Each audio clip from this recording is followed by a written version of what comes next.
Hola Javier, te mando este video. No quise mandarlo en audio porque siento que así converso mejor contigo y no una voz. Claro, mi cara es peor, pero siento que explico mejor, tú viéndome y yo sintiendo que soy un poco más histriónico con mi rostro ahí, ¿ve? Sobre lo que te iba a mandar, sobre el análisis del cuento partiendo del cuento de la madre. Eh, lo primero que te quiero decir es sobre quiero entrar más en la estructura del cuento, porque el cuento está bien, pero tenemos que darle una forma de estructura. Yo te estaba mandando un material sobre el comienzo de la historia y sobre la estructura de los tres actos. Amarrarse a eso eh, muchas veces suena como complicado, pues dice, pero yo tengo que ser tan técnico para escribir. La respuesta es sí cuando uno ya lo domina, ¿ve? Yo sé que cuando yo hago mi relato, yo tengo conciencia de que el relato tiene un comienzo, que el comienzo tiene que tener un impacto y que el comienzo del relato tiene que tener el enigma incluido por una razón. El lector tiene que entusiasmarse en lo que va ir leyendo. Si no hay nada que lo entusiasme, el lector va a abandonar el cuento muy rápido porque no le encuentra sazón, no sabe de qué se trata. Y en el primer acto, primeramente, lo que le llamamos teaser es el impacto. Algo así, voy a inventar. Raúl Gutiérrez nunca supo que al mudarse a casa de su madre encontraría el amor que terminaría acabando con su vida. Pero llegó feliz esa tarde.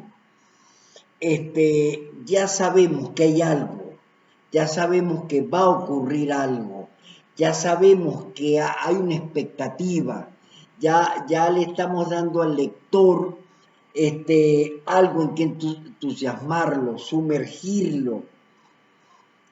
Los grandes relatos están escritos de esta manera porque sabemos que esto tiene que ver con el lenguaje oral. No es lo mismo, y eso lo hemos conversado nosotros. Javier, sabes que mañana voy a ir para Chile y me gustaría verte, ¿verdad? No es lo mismo que, oye, Javier, tú no te imaginas.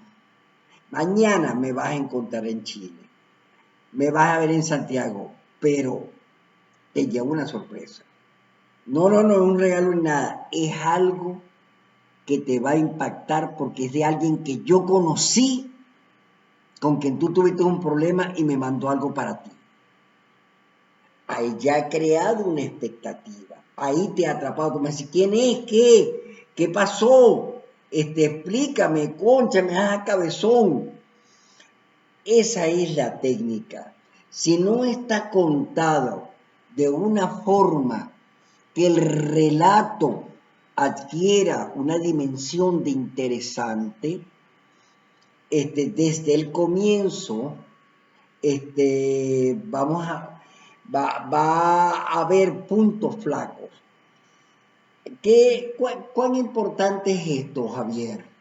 Lo importante de esto es que cuando pone que tú quieras poner a concursar esta historia en un concurso de cuentos o quieres publicarlo como seguramente vas a querer hacerlo, los editores van a ver si este cuento tiene estos punch, estas cuestiones interesantes. ¿Tengo que hacerlo de esa manera? No necesariamente. Pero la vía que agarres siempre va a ser de alto interés. Entonces, el comienzo es, yo debo conocer al personaje principal, al que cuenta la historia, y tengo que saber quién es y qué quiere y qué desea, porque el quiero es fundamental. ¿Qué quiere tu personaje protagonista? ¿Qué quiere este personaje? ¿Lo que quiere lo va a lograr? ¿Cuál es su anhelo principal? ¿Cuál es ese viaje que va a hacer este personaje? ¿Verdad? Para que se cuente el relato. Todo eso sucede en el primer acto. El relato puede tener 8 páginas, o como en tu caso, que forma parte de un paquete de relatos que se van tejiendo uno con otro, ¿ves? Y casi son capítulos o actos, escenas de capítulos de un acto más grande, ¿ves? Hay algo de teatralidad en eso, pero es correcto. Es casi como una novela corta, ¿ves? Y dividida en pequeñas historias que son independientes y que se pueden extraer del contexto, y sin embargo comienza, se desarrolla y termina. No queda en el aire, termina, porque si no termina, el relato no es un cuento, sino un capítulo de una novela corta, ¿ves? Entonces podemos agarrarlo aparte. ¿Dónde aprendemos eso y dónde lo vemos con mayor frecuencia? En las series de televisión. Tú ves una serie de televisión, la que sea, Detectives de Nueva York, o Big Bang Theory, o Friends, o cualquier serie de televisión que tú ves, siempre van a ser los mismos personajes, ellos van a ir evolucionando lentamente, pero tú puedes ver un capítulo solito y lo entiendes, porque comienza, se desarrolla y termina. Los capítulos son independientes a un todo, lo que no sucede con la historia de la telenovela, por ejemplo, que un capítulo independiente no lo puedes entender porque tiene algo que viene sucediendo antes y va a ocurrir cosas que suceden para luego. Estos capítulos no, estos relatos comienzan y terminan y mueren en sí mismos, y pueden inclusive aparecer personajes nuevos y desaparecer en ese cuento, en ese relato, y luego no aparecer en el otro, ¿ves? Porque si no van a estar dependiendo el uno del otro, ¿ves? Y es importante que estos cuentos tengan esa sensación de estar separados. Entonces es importante a nivel de estructura que tengamos siempre un comienzo poderoso donde el enigma central ocurra. Por eso es que es tan importante. Cuando estuvimos hablando, Javier, de la premisa de la historia del cuento, porque la premisa es la cosa más complicada, mi experiencia dice, es la cuestión más complicada que hay a la hora de explicar al escritor hacia qué es lo que quiere escribir. Porque además el editor te lo va a preguntar cuál es la premisa de este cuento, cuál es la premisa de estos relatos, cuál es la premisa de esta novela corta, de este paquete de cuentos. Y tú tienes que explicar cuál es tu premisa, porque si no lo tienes claro, el editor te va a decir, este no tiene claro por dónde va esta historia debe ser muy desordenada, ¿ves?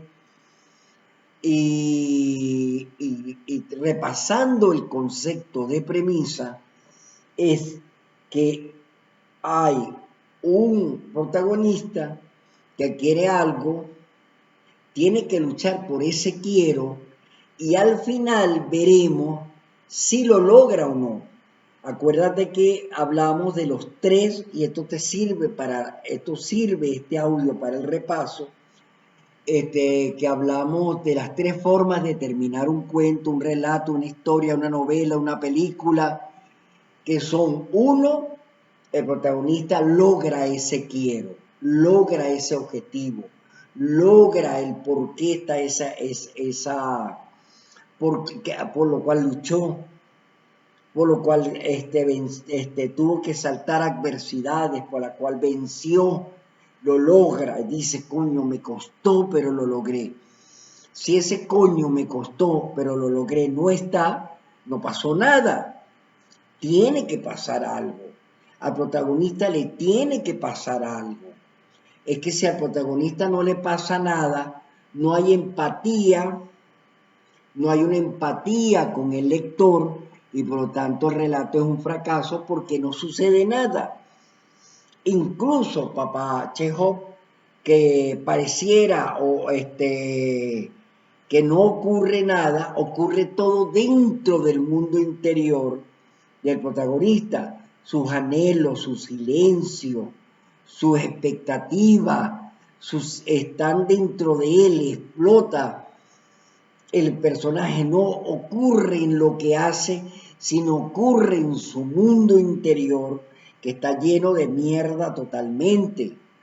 Está destrozado, en un mundo totalmente destrozado desde su interior. Y ese es un gran descubrimiento de Chekhov, porque nos permite entrar y profundizar en el mundo interior de los personajes sin que incluso haya mucha acción alrededor, ¿ves? Pero es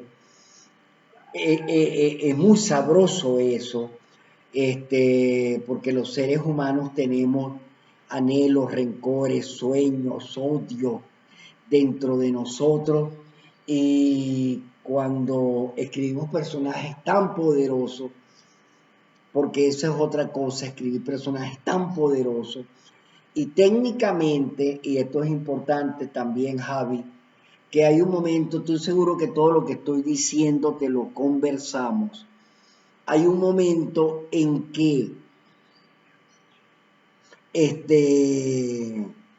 el, el personaje protagonista habla sobre sí mismo. Es fundamental que reflexione sobre sí mismo. A mí me hubiese gustado, yo al regresar con mi madre, esperaba esto, y sin embargo, eso puede decirlo en un monólogo o comunicárselo a un amigo. Es importante, ya esto lo conversamos, que los protagonistas siempre tengan un interlocutor para que los diálogos fluyan y las cosas se expliquen. Pero también es importante que alguien nos diga, un ajeno al protagonista, hable sobre el protagonista para entender la naturaleza de cómo otros lo ven. Por ejemplo, no, es que con Eduardo no se puede hablar porque él desde pequeño tuvo un problema de labio leporino, entonces es como que se hubiese agarrado odio por la lengua.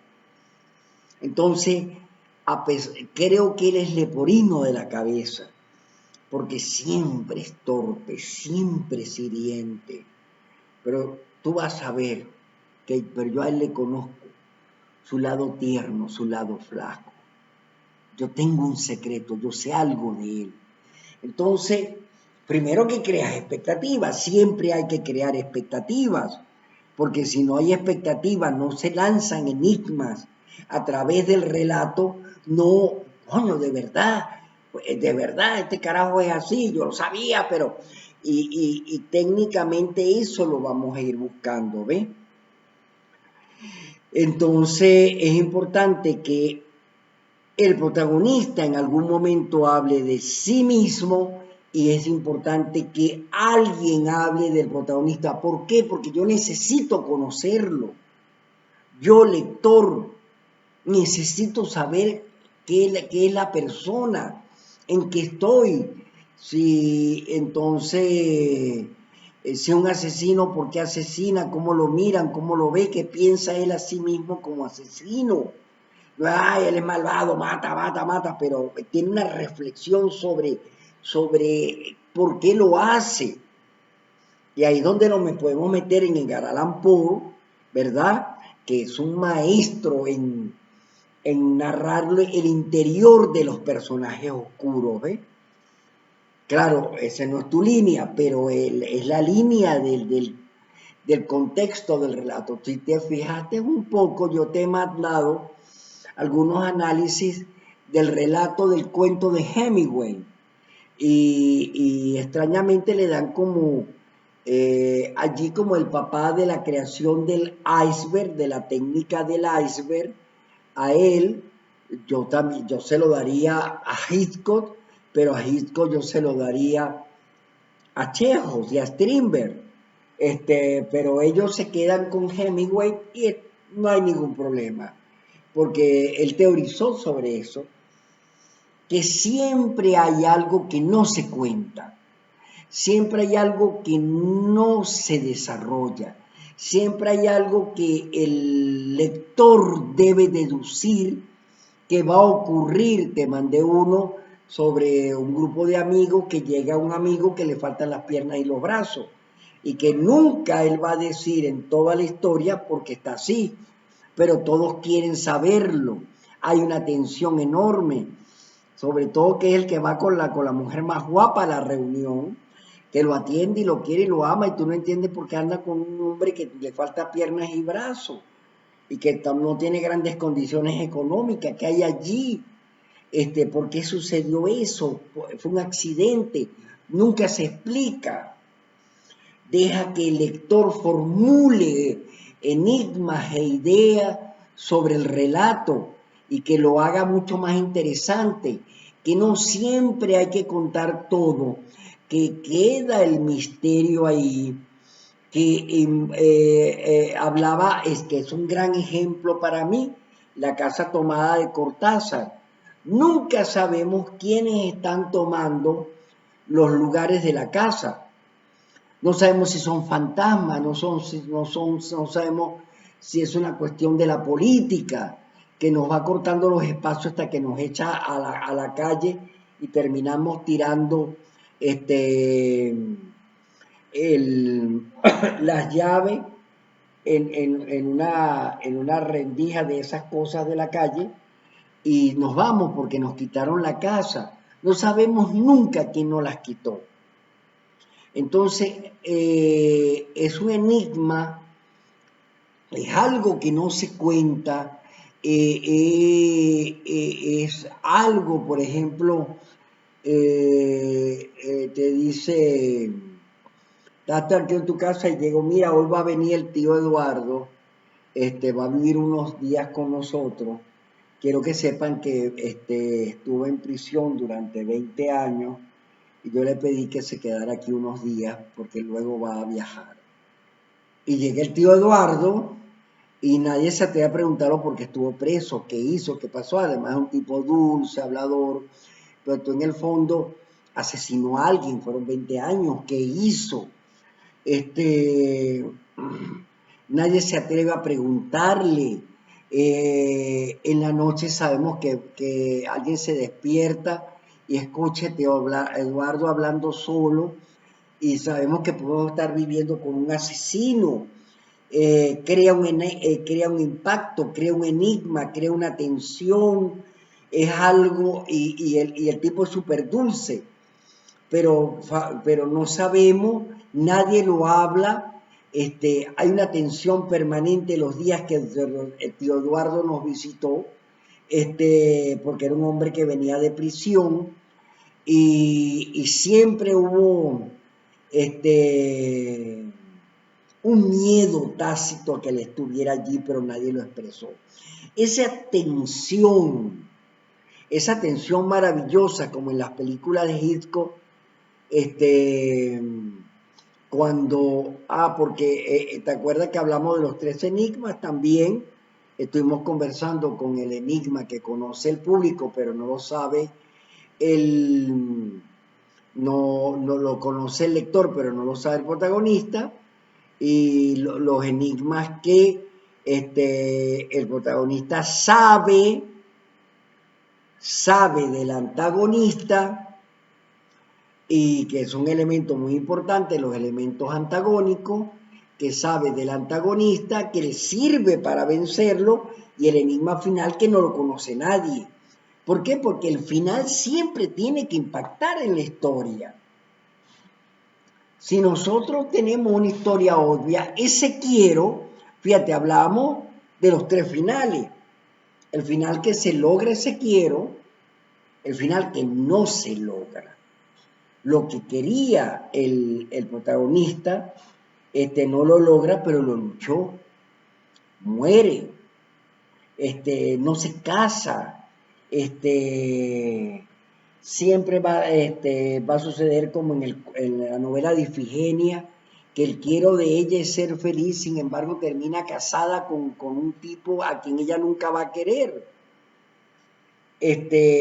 por honrar a la familia en su economía y en su prestigio. Y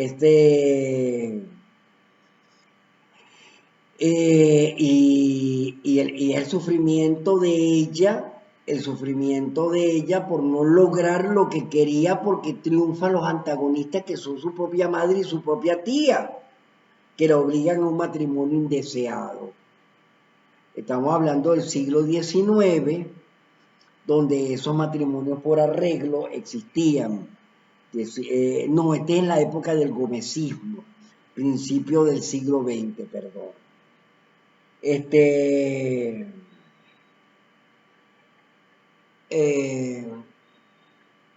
Y bueno, el final abierto, que es un final que le gusta a mucha gente.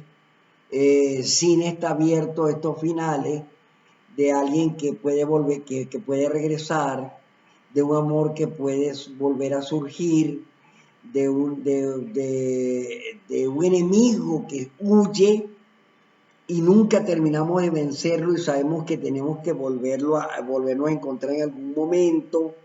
Todo ese tipo de cosas que el protagonista no logra vencer.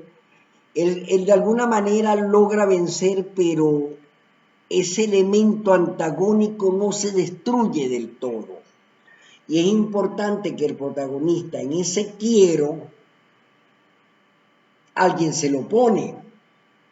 Yo quiero salir con fulano de tal, con fulana de tal, pero está casado y se está divorciando. O es mi primo o es mi prima. O como Romeo y Julieta es hijo del mayor enemigo de mi familia, que ese es uno de los quieros más intensos de la literatura.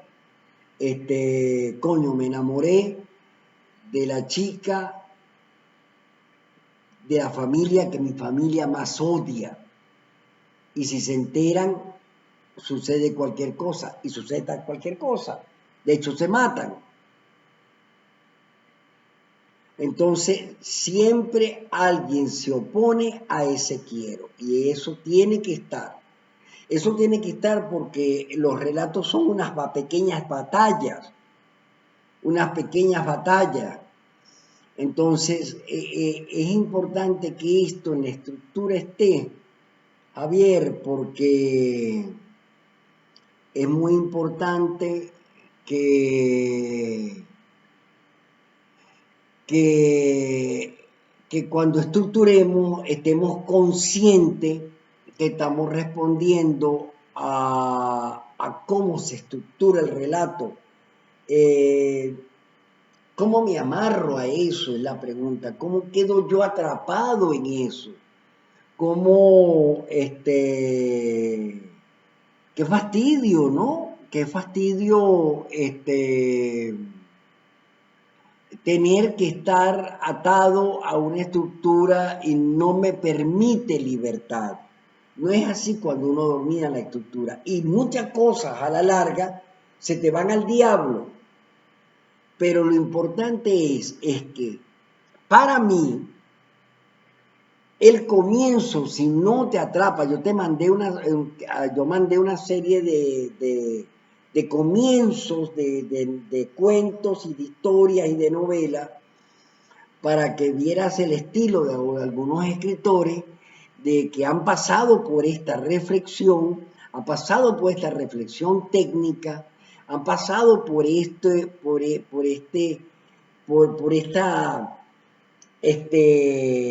deducción como escritores que somos